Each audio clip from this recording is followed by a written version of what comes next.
सुबह के 11 बज रहे हैं। आप देख रहे हैं न्यूज 24। मैं हूं आपके साथ प्रीति रघुनंदन। आज न्यूज 24 पर आप भारतीय रेलवे के इतिहास के एक ऐसे मिस्ट्री मैन के बारे में जानेंगे जो भारतीय रेलवे के तब काम आया जब बड़े से बड़े ब्रिटिश इंजीनियर्स ने अपने हाथ खड़े कर दिए थे।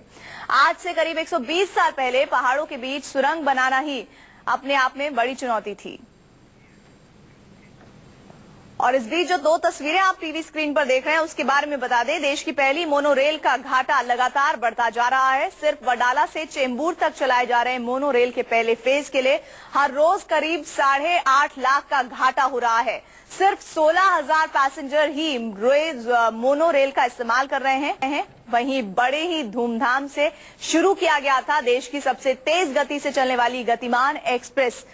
मुसाफिरों को रास नहीं आ रही है, ये भा नहीं रही है ट्रेन। गतिमान एक्सप्रेस में मुसाफिरों की तादाद बढ़ने को तैयार नहीं है और इस ट्रेन में भी कमाई का ग्राफ गिरता जा रहा है।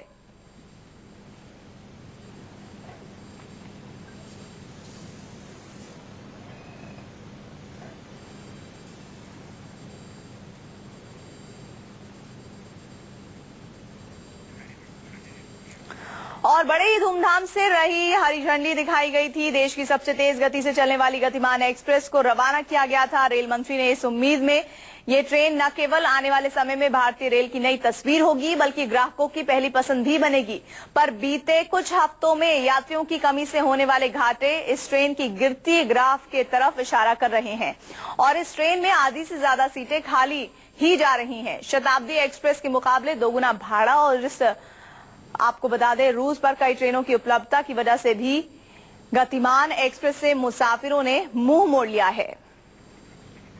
तो गतिमान से कमाई सुस्त क्यों है, किस तरह से कमाई की रफ्तार काफी धीमी है, वो हम आपको दिखा रहे हैं।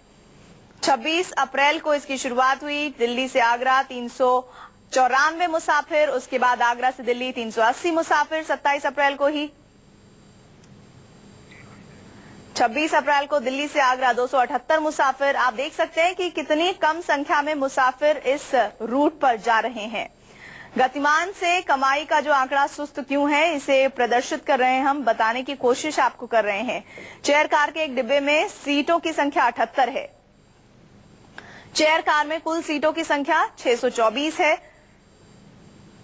एग्जीक्यूटिव क्लास के डिब्बों की संख्या 2 है। एग्जीक्यूटिव क्लास के हर डिब्बे में सीट 56 है। गतिमान एक्सप्रेस में कुल सीटों की संख्या 736 है। गतिमान एक्सप्रेस की आधी सीटें खाली जा रही हैं, जो अभी हमने आपको आंकड़ा दिखाया।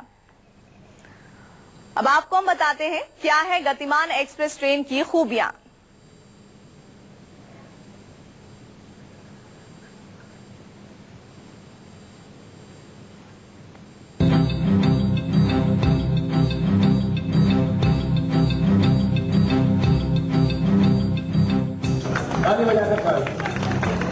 गतिमान एक्सप्रेस भारतीय रेल के इतिहास में semi high speed train 107 kilometre प्रति घंटा। गतिमान एक्सप्रेस की रफ्तार से भारतीय रेलवे के अफसरों के हौसले बुलंद हैं। हिंदुस्तान में 160 किलोमीटर प्रति घंटे की रफ्तार बड़ी चीज है, लेकिन एक कड़वा सच ये भी है कि हिंदुस्तान में आज भी रेलवे की चाल कछुए जैसी ही है।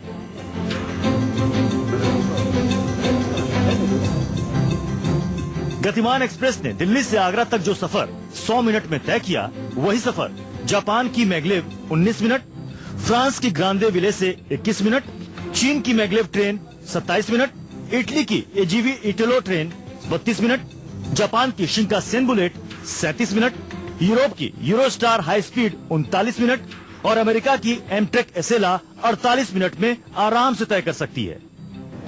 लेकिन आम हिंदुस्तानी का सीना तब भी चौड़ा रहता अगर गतिमान जैसी रफ्तार देश की दूसरी ट्रेनों में भी मिलती। लेकिन भारत में एक ट्रेन तो ऐसी भी है जो सिर्फ 9 किलोमीटर प्रति घंटे की रफ्तार से चलती है।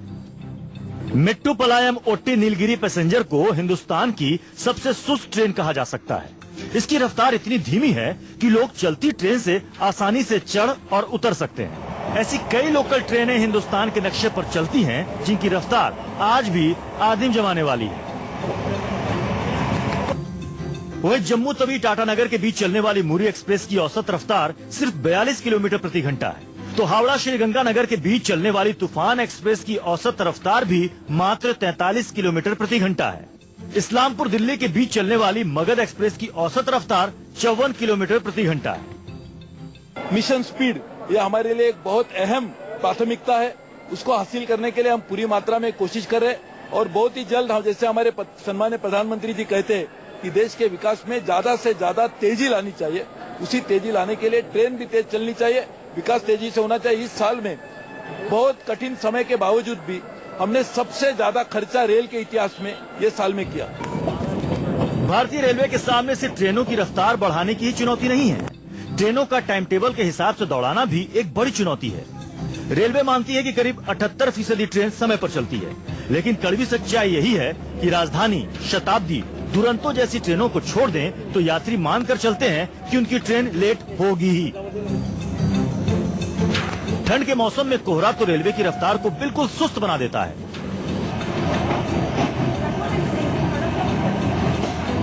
आजादी के बाद जिस रफ्तार से नई पटरियां बिछाने का काम होना चाहिए था वो नहीं हुआ। ऐसे में पहले से मौजूद ट्रैक पर लोड बहुत ज्यादा है। जिस रफ्तार से ट्रेनों की संख्या बढ़ाई गई, उस रफ्तार से नया रेलवे ट्रैक बिछाने पर जोर नहीं दिया गया, जिसकी वजह से कई रूट ऐसे हैं जहां तेज रफ्तार से ट्रेन दौड़ने पर बड़ी अनहोनी का डर बना रहता है।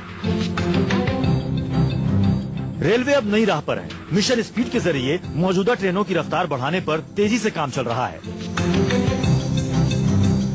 सरकार ने लक्ष्य तय किया है कि 2020 तक 95% ट्रेनें समय से चलने लगेंगी। वहीं मालगाड़ियों की औसत रफ्तार 50 किलोमीटर प्रति घंटे और यात्री गाड़ियों की 80 किलोमीटर प्रति घंटे तय करने का लक्ष्य है। स्वर्णिम चतुर्भुज रूट पर सेमी हाई स्पीड ट्रेन चलाने का ऐलान हो चुका है, जिसे तेजस नाम दिया गया है। ये ट्रेनें 130 किलोमीटर प्रति घंटे की रफ्तार से दौड़ेंगी। मतलब आने वाले दिनों में भारतीय ट्रेनों की रफ्तार बढ़नी तय है। ब्यूरो रिपोर्ट के साथ कुंदन सिंह, दिल्ली, न्यूज़ 24।